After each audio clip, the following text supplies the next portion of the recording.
Welcome friends, চলে এসছি একটা অন্য ধরনের ভিডিও নিয়ে। আমাদের পুটুস পাটুস চ্যানেলে আপনাদের স্বাগত। শীতকাল মানেই নানা রকম গাছের সম্ভার, নানা রকম ফুলের সম্ভার। আমাদের ছোট্ট বাগানে আমরা ছোট ছোট বিভিন্ন গাছ লাগাই, সবজি গাছ, ফুল গাছ, বড় বিভিন্ন গাছ, ফলের গাছ। তো আমাদের বাগানের কিছু গাছ নিয়ে আজকে আপনাদের সামনে চলে এসেছি।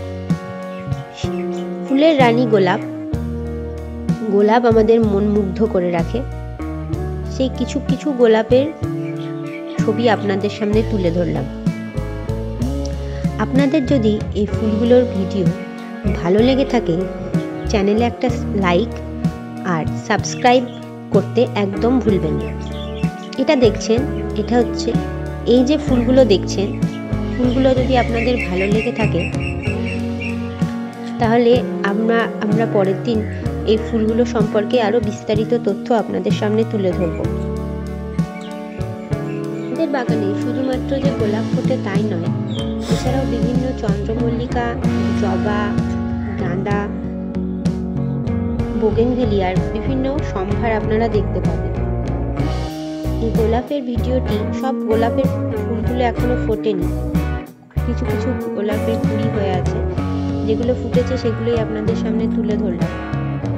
যখন সব ফুলগুলো ফুটবে তখন তো বাগানকে একদম আলোকিত করে রাখবে। এছাড়া এখন অনেকগুলো ফুল ফুটেছে, দেখুন, সেগুলো আপনাদের মনে হয়, আশা করি, খুব ভালো লাগবে।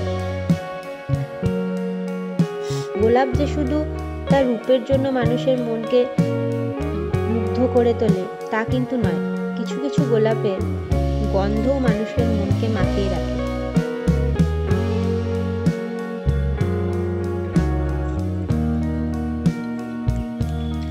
গোলাপ ফুলের যত্ন সারা বছর ধরে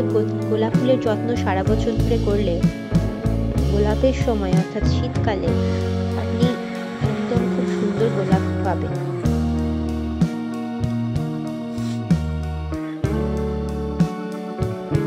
প্রত্যেকটা ফুলই একে অপরের থেকে আলাদা, কিন্তু নিজের নিজের জায়গায় একদম A1 স্থান পেয়েছে। আমার সব থেকে ভালো লাগে এই হলুদ রঙের, যদিও এখনো এটি কুড়ি অবস্থায় আছে, এটি আপনাদের আবার দেখাবো। দেখুন কি সুন্দর পাপড়িগুলো মেলবার অপেক্ষায় আছে, মনে হচ্ছে না গাছ যেন আনন্দে নাচছে। আপনারা তবে উপভোগ করুন গাছের সৌন্দর্য, ফুলের সৌন্দর্য। দেখা হবে অন্য কোনো ভিডিওতে, অন্য কোনো বিষয় নিয়ে। আজকের মতন এখানেই রাখি, তবে চললাম। গোলাপের পর আছে জবাটা কিন্তু পুরোটা ফোটেনি, কুড়ি অবস্থাতেই আছে। কিন্তু ওই যে দূরে দেখছেন চন্দ্রমল্লিকা, আরো অনেক ভ্যারাইটি আছে। যদি সেগুলো দেখতে চান তাহলে চ্যানেলটাকে সাবস্ক্রাইব করে আর ভিডিওটাতে প্রচুর শেয়ার করতে একদম ভুলবেন না।